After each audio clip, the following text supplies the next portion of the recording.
बीते दिन खबर आई थी कि अमिताभ बच्चन को हॉस्पिटल में एडमिट करवाया गया है। बताया गया था कि उनके पैर की एंजियोप्लास्टी हुई है। बिग बी के फैंस को जैसे ही उनके हॉस्पिटलाइज होने की खबर मिली, वे उनके स्वास्थ्य की प्रार्थना करने लगे। बता दें कि शुक्रवार को सुबह ये खबर आई कि ये एक्टर को हॉस्पिटलाइज किया गया है, जहां उनकी एंजियोप्लास्टी होनी है। एक्टर को कोकिलाबेन अस्पताल में भर्ती कराया गया था। जो फैंस इस बात को लेकर घबराए हुए थे कि उनके हार्ट की एंजियोप्लास्टी हुई है, उन्हें बता दें कि ऐसा कुछ नहीं हुआ है। इसका खुलासा खुद बिग बी की लेटेस्ट पोस्ट के जरिए हो चुका है, जो उन्होंने कुछ घंटे पहले ही सचिन और बेटी अभिषेक के साथ शेयर की है। दरअसल कुछ महीने पहले बिग बी के पैर की नस कट गई थी, जिसके चलते वो रेगुलर चेकअप के लिए अस्पताल पहुंचे थे। वाल आपको बता दें कि अमिताभ बच्चन पिछले कई सालों से सेहत से जुड़ी परेशानियों से घिरे हैं। इतना ही नहीं, कई बार मौत से लड़कर वापस आए हैं। चलिए आपको बताते हैं कुछ ऐसे ही किस्से जब अस्पताल में अमिताभ बच्चन की हालत देखकर डॉक्टर्स ने भी छोड़ दी थी उम्मीद। दरअसल साल 2000 में अमिताभ बच्चन को पता चला कि उन्हें हेपेटाइटिस बी है। दरअसल ये बीमारी एक लापरवाही का नतीजा थी। जब कूली के सेट पर हुए हादसे के बाद बिग बी को खून की जरूरत पड़ी तो ब्लड डोनर की भीड़ लग गई थी। 200 डोनर के जरिए उन्हें 60 बोतल खून चढ़ाया गया था। जल्दबाजी में बिग बी को हेपेटाइटिस बी से संक्रमित व्यक्ति का खून चढ़ा दिया गया, जिससे वे खुद भी संक्रमित हो गए थे। ये बात खुद अमिताभ बच्चन ने एक बार बताई थी। साल 2000 में अमिताभ बच्चन के पैर में जोरदार दर्द उठा। इलाज करवाने जब बिग बी अस्पताल पहुंचे तो उन्हें पता चला कि उनकी आंत में दिक्कत है। इसके लिए उन्हें सर्जरी करवानी पड़ी। इलाज के दौरान ही बिग बी को पता चला कि उन्हें लीवर सिरोसिस है। ये हेपेटाइटिस बी के कारण हुआ था। 2012 में अमिताभ बच्चन के 75% संक्रमित लीवर को सर्जरी से काटकर अलग कर दिया गया।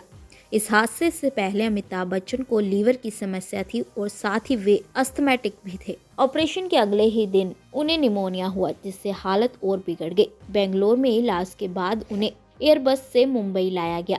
क्रेन से उन्हें ब्रीच कैंडी अस्पताल में स्ट्रेचर पर शिफ्ट किया गया था। 8 अगस्त को उनका दोबारा ऑपरेशन हुआ। हॉस्पिटल के बाहर उनके चाहने वालों की 24 घंटे भीड़ रहती थी।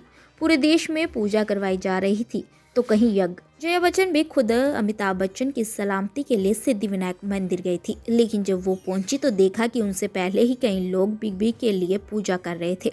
लोगों की दुआएं रंग लाई। फिल्म कूली के सेट पर अमिताभ बच्चन घायल हो गए थे। यह हादसा तब हुआ था जब एक एक्शन सीन के दौरान मार्शल आर्ट में माहिर पुनीत अस्सर ने उन्हें जोरदार मुक्का मार दिया था। पुनीत अस्सर का मुक्का जैसे ही उनके पेट पर पड़ा, अमिताभ बच्चन जमीन पर गिर पड़े। कुछ वक्त बाद वे उठे और बोले कि उन्हें बहुत तेज दर्द हो रहा है। काफी समय तक डॉक्टरों को बीमारी पकड़ में ही नहीं आई। बार बार टेस्ट कराने के बाद भी क्लियर नहीं हो पा रहा था कि बीमारी क्या है।